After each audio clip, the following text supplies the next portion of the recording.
കൊച്ചിയിലെ cinema location രണ്ട് രാഷ്ട്രീയ സുഹൃത്തുക്കളുടെ സമാഗമത്തിന് വേദിയായി. കൊച്ചി തമ്മനം TD റിട്രീറ്റിലെ ബോംബെ മിഠായിയുടെ ലൊക്കേഷനിൽ സൗഹൃദം പങ്കുവച്ചത് മലയാള സിനിമയിലെ പുതുനായകൻ അമർ സിംഗും സമകാലിക രാഷ്ട്രീയ നാടകത്തിലെ തിരക്കുള്ള നായകൻ രമേശ് ചെന്നിത്തലയും. KPCC പ്രസിഡന്റ് രമേശ് ചെന്നിത്തല പതിവില്ലാതെ സിനിമാ ലൊക്കേഷനിൽ എത്തിയത് കണ്ട് ചിലർ അത്ഭുതം കൂറി. നടന്നു ചെന്ന് സിനിമയിലെ നായകനെ കെട്ടിപ്പിടിച്ചപ്പോൾ എല്ലാവർക്കും കാര്യം മനസ്സിലായി. രമേശിന്റെ വരവും കാത്തിരുന്ന നായകൻ പറഞ്ഞതിങ്ങനെ: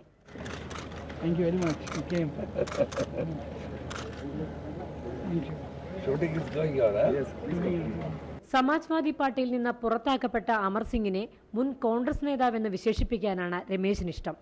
3 പതിറ്റാണ്ടിന്റെ ആത്മബന്ധമാണ് അമർ സിംഗുമായി ചെന്നിത്തലയ്ക്കുള്ളത്. അദ്ദേഹം NSUI ദേശീയ പ്രസിഡന്റായിരുന്ന കാലം മുതലുള്ള ബന്ധം. പഴയകാല കോൺഗ്രസ് ഓർമ്മകൾ പങ്കുവയ്ക്കുന്നതിനിടെ ഇവർക്കിടയിലേക്ക് ഡിംപിൾ കപാഡിയയും വന്നു. നല്ലൊരു സുഹൃത്താണ് ശ്രീ അമർ സിംഗ്. ഒരിക്കലും സുഹൃത്തുക്കളെ അദ്ദേഹം മറക്കാറില്ല. അത് ഉയർച്ചയിലാണെങ്കിലും താഴ്ചയിലാണെങ്കിലും ആ സ്നേഹബന്ധം എന്ന് നിലനിന്നിരുന്നു. അപ്പോൾ അതുകൊണ്ടാണ് അദ്ദേഹം കൊച്ചിയിൽ വന്നപ്പോൾ തീർച്ചയായിട്ടും ഞാനും കൊച്ചിയിലുള്ള സാഹചര്യത്തിൽ അദ്ദേഹത്തെ വന്ന് കണ്ടത്. എനിക്ക് വളരെ സന്തോഷമുണ്ട്.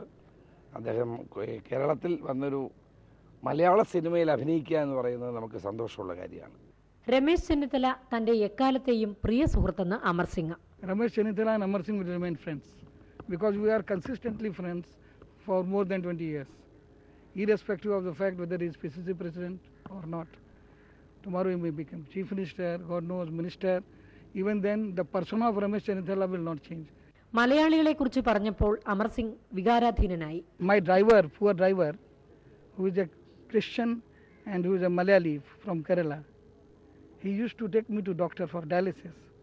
He offered voluntarily his kidney to me. So I am surviving because of Malayali. So I owe far too much to Malayali people.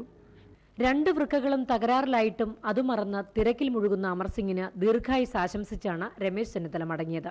Manorama news, Kochi.